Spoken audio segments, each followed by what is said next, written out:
দেখতে দেখতে আমরা চলে আসলাম আমাদের তৃতীয় অধ্যায়ের সর্বশেষ পাঠে, পাঠ 21, তথ্য অধিকার ও অধিকার আইন। এটা অনেকেই বোঝে না যে তুমি নাগরিক হিসেবে তোমার যে কোনো প্রকার তথ্য জানার একটা অধিকার আছে, এবং এই অধিকার থেকে যদি কেউ বঞ্চিত করে তার শাস্তি হতে পারে। এটা অনেকেই আমরা জানি না। তো এই ছোট্ট একটা পেজ খুবই ইম্পর্টেন্ট যে বাংলাদেশের প্রেক্ষাপটে তুমি কি কি ধরনের তথ্যের অধিকার তোমার আছে, এবং বাংলাদেশের সংবিধান এবং আইন সেই জিনিসটাকে কি করে এনশিওর করে যাতে যে কেউ তার চাহিদা মাত্র তার জন্য প্রাপ্য যে তথ্যগুলো আছে সেটা যাতে সে পাইতে পারে। তো যখনই বিচ্ছিন্নভাবে প্রাপ্ত উপাত্ত সুসংগঠিত হয়, উপাত্তর ইংরেজি ডেটা, অর্থাৎ বিচ্ছিন্নভাবে কিছু ডেটা সুসংগঠিত হয় তখন সেটাকে তথ্যে পরিণত হয়। অর্থাৎ ডেটা তাকে প্রসেস করলে সেটা ইনফরমেশনে কনভার্ট হয়। ডেটার বাংলা উপাত্ত, ইনফরমেশনে বাংলা তথ্য। ইনফরমেশন তথ্য, ডেটা উপাত্ত। উপাত্তগুলো গুছানো থাকে না, একটু গুছাইলা, প্রসেস করলা, প্রক্রিয়া করলা, তথ্যতে কনভার্ট হলো।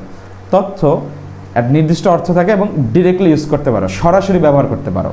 ছোট্ট একটু পার্থক্য।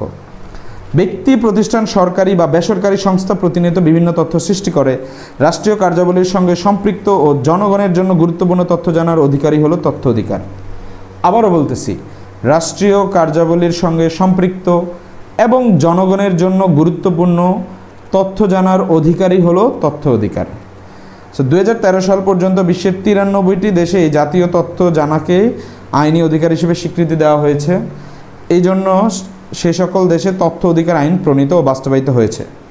বাংলাদেশে তথ্য অধিকার আইন 2009 সাল থেকে বলবৎ হয়েছে। তথ্য অধিকার আইনে তথ্য প্রাপ্তিকে ব্যক্তির চিন্তা, বিবেক ও বাকস্বাধীনতার পূর্বশর্ত হিসেবে চিহ্নিত করা হয়েছে। খুব ইম্পর্টেন্ট একটা লাইন। বাংলাদেশের তথ্য অধিকার আইন 2009, একটু আগে বলা হয়েছিল যে 2006 দিয়েছিল, সংশোধিত আইন 2009। তো এখন আপডেট বলার সময় কিন্তু 2009 বলবো, মানে আমরা আপডেটেডটাকে বলবো। তথ্য অধিকার আইনে তথ্য প্রাপ্তিকে ব্যক্তির চিন্তা, বিবেক ও বাকস্বাধীনতার পূর্বশর্ত হিসেবে চিহ্নিত করা হয়েছে। যে এগুলো যদি হইতে হয় তাহলে তাহাকে অবশ্যই তথ্যের কি থাকতে হবে, অ্যাক্সেস থাকতে হবে। তথ্য অধিকার আইনে তথ্য বলতে কোনো কর্তৃপক্ষের গঠন, কাঠামো, দাপ্তরিক কর্মকাণ্ড সংক্রান্ত যে কোনো স্মারক, বই, নকশা, মানচিত্র, চুক্তি, তথ্যপাদ্য, লগ বই, আদেশ, বিজ্ঞপ্তি, দলিল, নমুনাপত্র, প্রতিবেদন, হিসাব, বিবরণী, প্রকল্প প্রস্তাব, আলোকচিত্রী, অডিও, ভিডিও, অঙ্কিত চিত্র, ফিল্ম, ইলেকট্রনিক প্রক্রিয়ায় প্রস্তুতকৃত যে কোনো ইনস্ট্রুমেন্ট, যান্ত্রিকভাবে পাঠযোগ্য দলিলাদি এবং ভৌতিক গঠন ও বৈশিষ্ট্য নির্বিশেষে অন্য যে কোনো তথ্যবহ বস্তু বা এদের প্রতিলিপি অন্তর্ভুক্ত করা হয়েছে।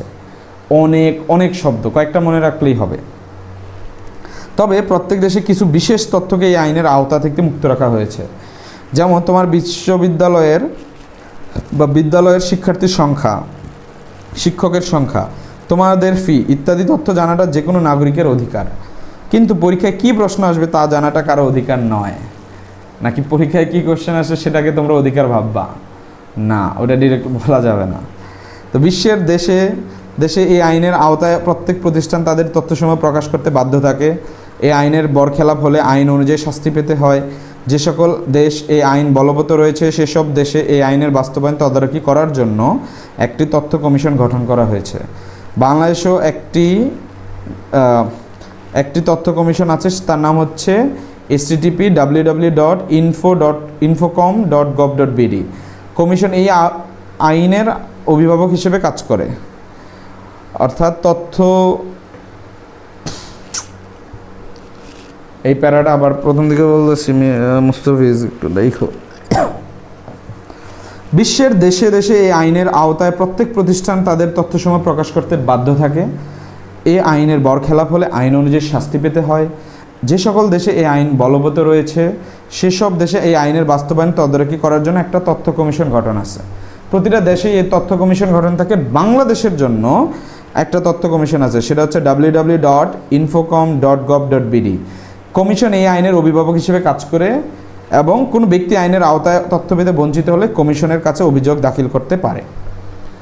সো ধরো একটা হসপিটালে গেলা, কোথায় অপারেশন থিয়েটার, কোথায় রক্ত পরীক্ষা করবা, এইটা জানা তোমার মৌলিক অধিকার। ধরো প্রাইভেটগুলো তো বাই ডিফল্ট জানাবে তাদের বিজনেসের জন্য, বাট সরকারিগুলোতেও দেখবে একটা তথ্য সেন্টার থাকে।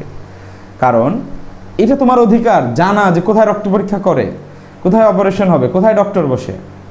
এটা যদি কেউ না বলতে চায়, তুমি তার এগেনস্টে এই 2009-এর আইনের মাধ্যমে হচ্ছে অ্যাকশন নিতে পারবা। তো তথ্য কমিশন ওয়েবসাইটটাতে যাইতে পারো তোমরা, দেখবা যে এখানে অনেক নোটিশ থাকে। এই নোটিশগুলা কেন দেয়? কারণ ওই নোটিশের তথ্যগুলা সাধারণ জনগণের জানা উচিত। এখন এটা তো কিভাবে পাঠাইতে পারে, একটা সহজ উপায় হচ্ছে ওয়েবসাইটে সময় সময় হচ্ছে নোটিশগুলো দেয়া, যে ধরো এই কমিশন 5 জন লোককে হচ্ছে চাকরিতে নেবে, এখানে তোমার হচ্ছে সার্কুলার দেয়া থাকবে, নোটিশ থাকবে, মানুষ বুঝবে আচ্ছা। অর্থাৎ কারো থেকে লুকাইতে পারবে না, সরকারি কর্মকর্তা নেবা সবাই জানতে হবে। তো এইরকম অনেক কিছু হচ্ছে তোমার তথ্য অধিকার আইন 2009 নিশ্চিত করে। যদি বঞ্চিত হও, তুমি হচ্ছে লিগ্যাল স্টেপ নিতে পারবা। পাঠ 21-এর হ্যান্ড নোটে হচ্ছে তথ্য অধিকার ও তথ্য অধিকার আইন নিয়ে আলোচনা করা হয়েছে।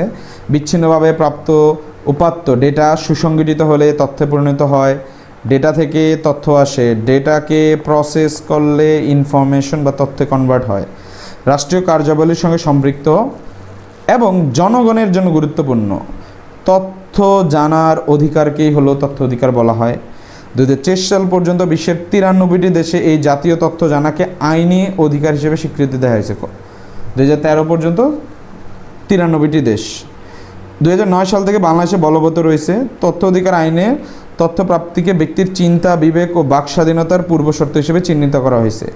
চিন্তা, বিবেক ও বাক স্বাধীনতার পূর্বশর্ত কি? তথ্য অধিকার আইন নিশ্চিত করা মানুষকে।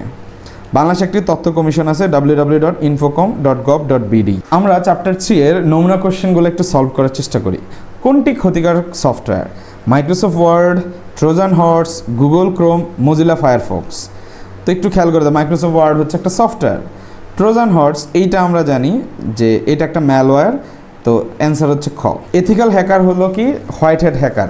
হোয়াইট দিয়ে বুঝিয়েছিলাম যে ভালোর প্রতীক, আর ব্ল্যাক হ্যাট হ্যাকার হচ্ছে খারাপের প্রতীক, ওই হিসেবে ব্ল্যাক হ্যাট হ্যাকারের উদ্দেশ্য খারাপ থাকে। আর গ্রে হচ্ছে হোয়াইট আর ব্ল্যাকের কম্বিনেশন হয়, তার মানে মাঝামাঝি। পাসওয়ার্ড নিরাপত্তায় আমাদের দীর্ঘ পাসওয়ার্ড ব্যবহার করতে হবে, ইয়েস। জটিল ধরনের পাসওয়ার্ড, ইয়েস। নিয়মিত পাসওয়ার্ড পরিবর্তন করতে হবে, ইয়েস। তাহলে এটা হবে 4। কয়েকটি নমুনা পাসওয়ার্ড দেখো। তো পাঠ্যপুস্তকের তথ্যের আলোকে কোন পাসওয়ার্ডটি বেশি উপযোগী? খেয়াল করে দেখো, রাকিব একদম নাম তো বাই ডিফল্ট দিলে যে কেউ গেস করতে পারবে, এটা দেওয়া যাবে না। শ্যামল এটাও দেওয়া যাবে না। পিকু 2014 এটাও দেখো যে শুধু বড় হাতের এবং ডিরেক্ট ডেট দেওয়া হয়েছে। এইটা না দিয়ে যদি আমরা যে বাবুয়াল আমিন 1985 বড় ছোট কম্বিনেশন এবং ডেট, তাহলে হচ্ছে সব কিছু মিলে সবচেয়ে কঠিন হচ্ছে এটা, যে ক্যাপিটাল আছে, স্মল আছে এবং নাম্বারও আছে। পাঠ্যপুস্তকের তথ্যের আলোকে কোন পাসওয়ার্ডটি বেশি উপযোগী? তো সেটা হচ্ছে খ। উপযোগী পাসওয়ার্ডটি ছাড়া অন্যগুলো ব্যবহার করলে অন্যরা সহজেই পাসওয়ার্ডটি জেনে যাবে, ইয়েস। গোপনীয়তা নষ্ট হতে পারে, ইয়েস। পাসওয়ার্ড মনে রাখা কঠিন হতে পারে, না। পাসওয়ার্ড ইজিলি মনে রাখতে পারবা, তাহলে এটা হচ্ছে 1 ও 2।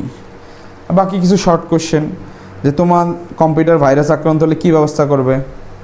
যে আমরা হচ্ছে অ্যান্টিভাইরাস সফটওয়্যারগুলো দিয়ে দিব, অথবা যদি সুযোগ থাকে আমরা হচ্ছে তোমার হচ্ছে উইন্ডোজ বা অপারেটিং সিস্টেমটা হচ্ছে নতুন করে দিয়ে দেব। পাসওয়ার্ড ব্যবহারের 5টি সুবিধা লেখো। যে এত অ্যাকাউন্ট তোমাদের মনে রাখতে হবে এবং অন্য কেউ যাতে অ্যাক্সেস না করতে পারে, এটাই যেহেতু তোমাদের আইডেন্টিটি। সোশ্যাল মিডিয়া অ্যাকাউন্টটা তোমার আইডেন্টিটি, ইমেলটা, টুইটারটা, তো তাকে তুমি যাতে অন্য কেউ হ্যাক না করতে পারে, এই জন্য হচ্ছে পাসওয়ার্ড দিয়ে রাখতে হবে। এবং পাসওয়ার্ড খুব মিনিংফুল রাখলে খুব ইজিলি তুমি মনে রেখে হচ্ছে কি করতে পারবা। পাসওয়ার্ড কঠিন কিন্তু তুমি ইজিলি মনে রাখতে পারতেছো একটা সেন্টেন্স আকারে মেক করলে। সো যখন তখন হচ্ছে যে কোনো জায়গা থেকে তুমি হচ্ছে অ্যাক্সেস করতে পারবা ইন্টারনেটের থ্রুতে। তথ্য যোগাযোগ প্রযুক্তি দুর্নীতি নিরসনে ব্যাপক ভূমিকা রাখতে পারে, ব্যাখ্যা করো। অবশ্যই, যেহেতু ডিজিটালি যে কোনো কিছু হলো, একটা ট্রানজ্যাকশন হলো, তোমরা একটু খেয়াল করে দেখো তো, আমরা মাঝেই শুনি না যে এত অর্থ বছরে এত কোটি টাকা পাচার হয়েছে। কিভাবে পায়? এই ডিজিটাল ফুটপ্রিন্টের মাধ্যমে। এই যে ট্রানজ্যাকশনের হিস্টোরি আছে না, তুমি যদি আজকেও যা ইসলামী ব্যাংকে যাও, প্রত্যেকটা জিনিসের তুমি হচ্ছে হিস্টোরি পাবা, যে টাকাটা যখনই ইন হয় বা আউট হয় ডিজিটালি হচ্ছে তোমার হচ্ছে একটা ট্রানজ্যাকশন হিস্টোরি থেকে যায়। তো কোন কোন কাজ সাইবার অপরাধ হিসেবে গণ্য, যেটা এখানে পড়ছিলাম আমরা, প্রতারণা করা, স্প্যামিং করা, কাউকে অনলাইনে থ্রেট দেওয়া, এই সব কিছু হচ্ছে প্রতারণার মাধ্যমে হচ্ছে উপযুক্ত। তাহলে এই ছিল আমাদের 3rd চ্যাপ্টার। অনেক বাজওয়ার্ড ছিল, আমি জানি অনেক কষ্ট হবে তোমাদের, বাট একটু কষ্ট করে পড়ি। এত এত শব্দ বারবার আসবে, তো 9-এ আসবে, 10-এ আসবে, ইন্টারে আসবে, একটু কষ্ট করে শিখে ফেলে। মানে আমাদের ভিতরে একটা কনফিডেন্স আসবে প্রযুক্তি সম্পর্কে, যখন আমরা হচ্ছে এই জিনিসগুলা খুব ভালো করে বুঝে ফেলতে পারবো। তো ভালো থাকো, সুস্থ থাকো, এবং দয়া করে, এত কষ্ট হচ্ছে এই প্লেলিস্টটা বানাইতে, বাংলাদেশের সকল ক্লাসের 8-এর শিক্ষার্থীদের আমার এই এফোর্ট দেওয়া ভিডিওগুলো আসলে দেখা উচিত। চেষ্টা করো, নিজে দেখো, বন্ধুর ভালো চাইলে বন্ধুরটাকে হচ্ছে শেয়ার করো, শিখুক, জানুক, বুঝুক। দেখা হবে নেক্সট চ্যাপ্টারে। আসসালামু আলাইকুম।